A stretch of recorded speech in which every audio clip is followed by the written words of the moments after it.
Saraswati high school बड़ा बलेरा की online classes में आपका स्वागत है। आज हम कक्षा नवम की विज्ञान के अध्याय 1 हमारे आसपास के पदार्थ के बारे में पढ़ने जा रहे हैं। सबसे पहले हम पढ़ेंगे कि पदार्थ वास्तव में होता क्या है और पदार्थ के बारे में हम जानेंगे। आप लोगों ने देखा होगा, हम जिस परिवेश में रहते हैं, चाहे वो हमारा घर हो, चाहे वो स्कूल हो, चाहे हम कहीं बाहर जा रहे हो, सभी जगह आप लोगों ने देखा होगा कि हमारे आसपास विभिन्न प्रकार की वस्तुएं होती हैं। चाहे वो घर के ही कोई वस्तु हो, चाहे कुर्सी हो, टेबल हो, मेज हो, अलमारी हो, यहाँ तक कि आपकी साइकिल हो, बैग हो, बस्ता हो, ये सब चीजें छोटे छोटे से अणुओं से मिलकर के बनी होती हैं। इन्हें ही पदार्थ, वास्तव में इन्हें ही पदार्थ बोला जाता है। अगर परिभाषा के रूप में कहें, परिभाषा के रूप में तो यहाँ पर देखेंगे जिनका आकार एवं आयतन होता है। वे वस्तुएं या फिर अपने हम जो भी कुछ भी देखते हैं, मान लो ये डस्टर है, मोबाइल है, पेन है, जितनी भी वस्तुएं हैं कहीं ना कहीं ये छोटे छोटे से अणुओं से मिलकर के बनी हुई है और इन्हीं अणुओं से मिलकर के जो वस्तु बनी होती है उसको पदार्थ कहा जाता है। तो यहाँ पदार्थ के बारे में हम देखेंगे परिभाषा के रूप में जिनका आकार एवं आयतन होता है, अर्थात जो स्थान घेरती है। जैसे मान लीजिए कि मोबाइल है हमारे पास, हमने यहाँ पे इस मोबाइल को रख दिया। अब इस मोबाइल क्या करेगा, इस स्थान को पूरा उसने घेर लिया। तो वह वस्तु जो किसी स्थान को घेरने का काम करती है वह पदार्थ कहलाती है। जिनका आकार एवं आयतन होता है, जो स्थान घेरने का काम करता है, वो पदार्थ कहलाता है। भौतिक एवं रासायनिक गुणधर्मों के आधार पर पदार्थ को दो भागों में विभाजित किया गया है। भौतिक एवं रासायनिक गुणधर्मों के आधार पर पदार्थ को कितने भागों में विभाजित किया गया है? दो भागों में विभाजित किया गया है। यहाँ पे अभी हम भौतिक स्वरूप के बारे में, पदार्थ का जो भौतिक स्वरूप होता है उसके बारे में अध्ययन करने जा रहे हैं। हमारा पहला है, सभी पदार्थ कणों से मिलकर के बने होते हैं। मान लीजिए चौक है, चौक को अगर हम तोड़ेंगे तो कई भागों में, छोटे छोटे भागों में टूट जाएगी। ये वास्तव में छोटे छोटे सूक्ष्म कणों से मिलकर के बनी होती है। कहा गया है कि सभी पदार्थ कणों से मिलकर के बने होते हैं। दूसरा पॉइंट है, पदार्थ के कणों के बीच रिक्त स्थान होता है। इसको हम एक चित्र के माध्यम से देखेंगे। मान लीजिए हमारा ये गिलास है, गिलास में पानी रखा हुआ है, यहाँ पे पानी रखा हुआ है। अब हम अगर इसमें शक्कर या नमक या ग्लूकोज का घोल डालते हैं, मान लीजिए हमने NaCl या फिर ग्लूकोज कुछ भी डाला, तो हम देखते हैं कि अगर गिलास हमारा आधा भरा हुआ है तो गिलास की क्वांटिटी कितनी रहेगी? आधी रहेगी, ना कि इसकी पूरी हो जाएगी। क्यों पूरी नहीं होगी? क्योंकि इसमें पहले से ही क्या है? रिक्त स्थान है। वह रिक्त स्थान इसको क्या करेगा? अपने अंदर इसको समावेश कर लेगा, अपने अंदर इसको क्या कर लेगा? घोल लेगा। इसलिए पदार्थ के कणों के बीच रिक्त स्थान होता है, तभी वह किसी वस्तु को अपने अंदर घोल पाता है। मान लो यहाँ पे हमने डाल दिया मैग्नीशियम पेरोक्साइड, तो वो क्या करेगा?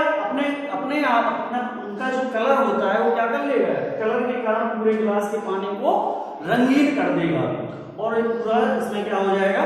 समावेश हो जाएगा। तीसरा पॉइंट है, पदार्थ के कण निरंतर गतिशील होते हैं। पदार्थ के जो अणु होते हैं, जो कण होते हैं, उनमें क्या होता है? गतिशील होते हैं। ये हमेशा रुकते नहीं है, इनमें क्या होती है? निरंतरता बनी रहती है और ये क्या करते हैं? गतिमान बने रहते हैं। ताप बढ़ाने पर, ये मेन पॉइंट है, ताप बढ़ाने पर अणुओं की गतिज ऊर्जा में क्या हो जाती है? वृद्धि हो जाती है। अगर हम क्या करते हैं, किसी पदार्थ का ताप बढ़ा देते हैं तो उसके अणु में क्या हो जाती है? वृद्धि हो जाती है। अब हम देखेंगे पदार्थ की अवस्थाएं। पिछली कक्षाओं में हमने पढ़ा है, पिछली कक्षाओं में हम पढ़ चुके हैं पदार्थ की अवस्थाओं के बारे में। हमने अभी तक पदार्थ की 3 अवस्थाओं के बारे में ही पढ़ा है, लेकिन वास्तव में पदार्थ की जो अवस्थाएं होती हैं वो 5 अवस्थाएं होती हैं। ठोस, द्रव, गैस, चौथी अवस्था होती है आपकी प्लाज्मा, और 5वीं अवस्था है आपकी बोस आइंस्टाइन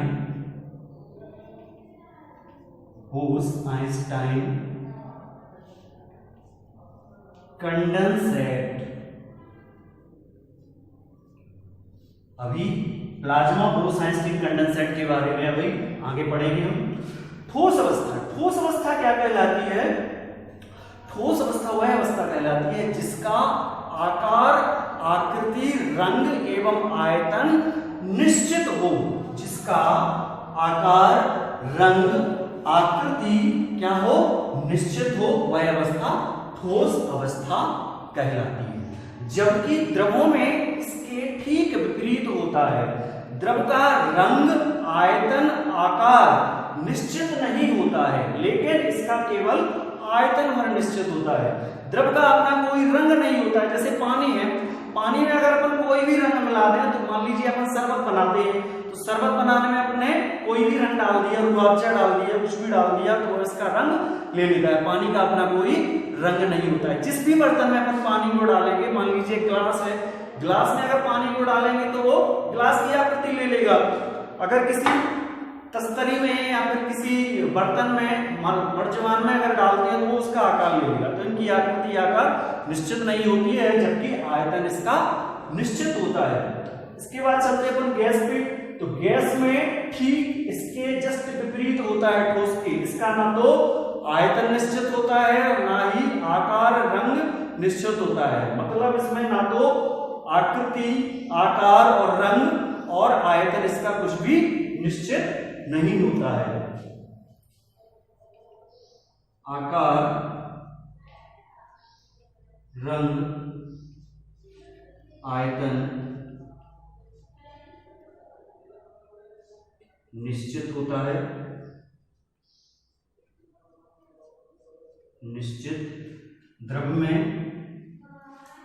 आयतन निश्चित,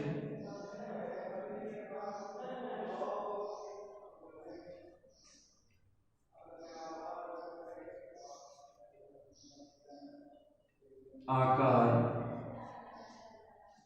रंग, आकृति अनिश्चित, अनिश्चित। गैसों में आकार, रंग, आयतन अनिश्चित,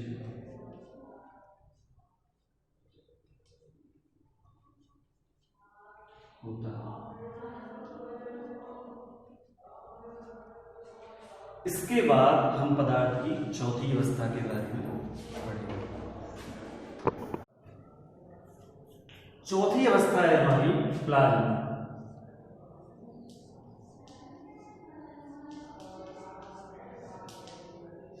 वास्तव में यह वह प्लाज्मा नहीं है जिसका अपन ब्लड के अंतर्गत अध्ययन करते हैं। यह पदार्थ की चौथी अवस्था है और इसमें पदार्थ की चौथी अवस्था है सूर्य, तारे, चंद्रमा। आपके घरों में जो विद्युत के रूप में जो फ्लोरोसेंट ट्यूबलाइट्स का उपयोग होता है, नियॉन बल्ब का उपयोग होता है, वास्तव में यह चमक इलेक्ट्रॉन्स और आयरन के कारण, इलेक्ट्रॉन्स और आयन की चमक के कारण उत्पन्न होती है। इसको प्लाज्मा अवस्था कहा जाता है। सूर्य, चंद्रमा, तारे,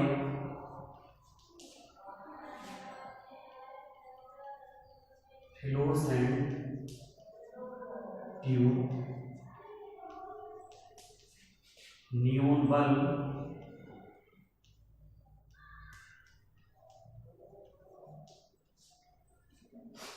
इन सब में क्या होता है? इलेक्ट्रॉन्स और आयन के कारण चमक उत्पन्न होती है और यह अवस्था क्या कहलाती है? प्लाज्मा अवस्था कहलाती है।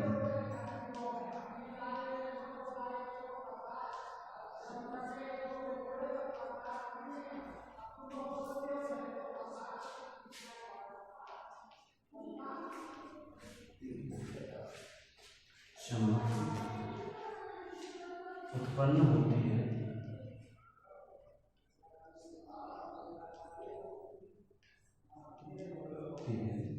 इसे प्लाज्मा स्टेट कहा जाता है,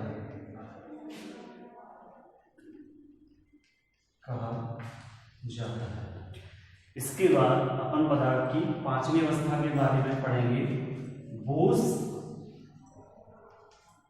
आइंस्टाइन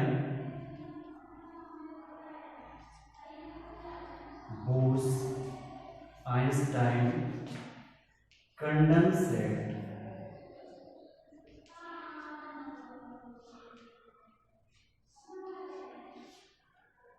हमारे भारत के एक प्रसिद्ध वैज्ञानिक हुए हैं, सत्येंद्रनाथ बोस।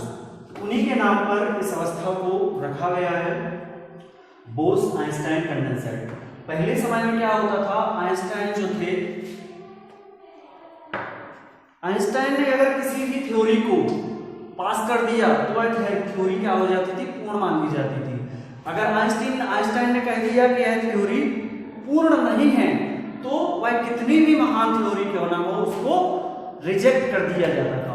तो बोस की जो थ्योरी को देखा आइंस्टाइन ने, और आइंस्टाइन ने 1920 से 24 के आसपास इसको देखा और उसको प्रतिपादित कर दिया। इसलिए दोनों को मिलाकर के जो पदार्थ की पांचवी अवस्था है वो क्या कहलाती है, बोस आइंस्टाइन कंडेंसेट कहलाती है। जब किसी पदार्थ को निम्न घनत्व लो डेंसिटी, जब किसी पदार्थ को निम्न घनत्व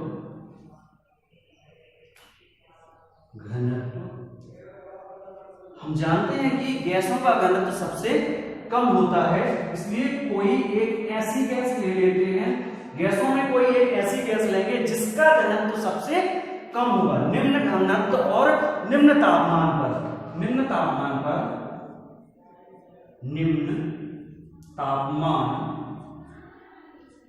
जो कि -273.16 डिग्री सेल्सियस होता है, इस पर क्या करेंगे, रखा जाता है। तो इस अवस्था को BC, जब किसी पदार्थ को निम्न घनत्व लो डेंसिटी और निम्न तापमान -273.16 डिग्री सेल्सियस पर रखा जाता है,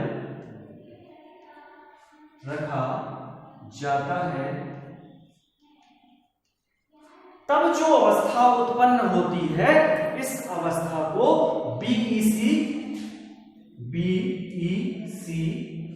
बोस आइंस्टाइन कंडेंसेट कहा जाता है। आशा है आप लोगों को यहां तक समझ में आया होगा।